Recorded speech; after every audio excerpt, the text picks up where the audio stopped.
Simon & Schuster Audio presents Cuba Strait by Carsten Stroud. Read by Armand Schultz.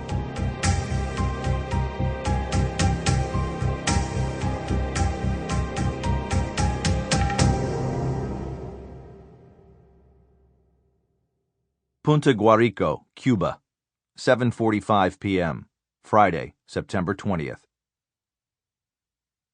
For 45 minutes the pilot waited in the cool darkness of the ancient wooden hangar, the picture of his two little girls in his hand.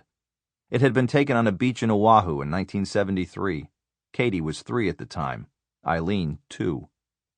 He heard a sound that he took for a gull's cry, but it was one of the Cubans calling him. "Oye, Señor Verde!" It was time to go. Green sighed, got out of the old wicker chair, straightened his leather flight jacket, tightened the holster strapped to his right thigh, and stepped out into the light. A long ribbon of shadow rippled across the tarmac behind him as he covered the 100 feet from the hangar to the stone jetty, where the Kodiak Turbo Twin bobbed at the wharf. Far away beyond the mainland, climbing up out of the southeast, he could see a high bank of thunderheads, vivid purple in the sunset, a storm front coming out of Haiti. Green tried to put the weather out of his mind. What mattered here was the plane itself. She was rocking softly in the gentle swells. Under the floats, the water was as clear as a gin and tonic. The two Cubans watched him from the dock, both hard Indian faces tight with attention. The paint job was perfect. A deep ocean blue on top, the undercarriage a light sky blue. Invisible against the ocean if she was spotted from above, invisible from the ground against a clear blue sky, painted with radar-suppressing latex. Popping open the bulkhead latch, Green looked over the cargo section.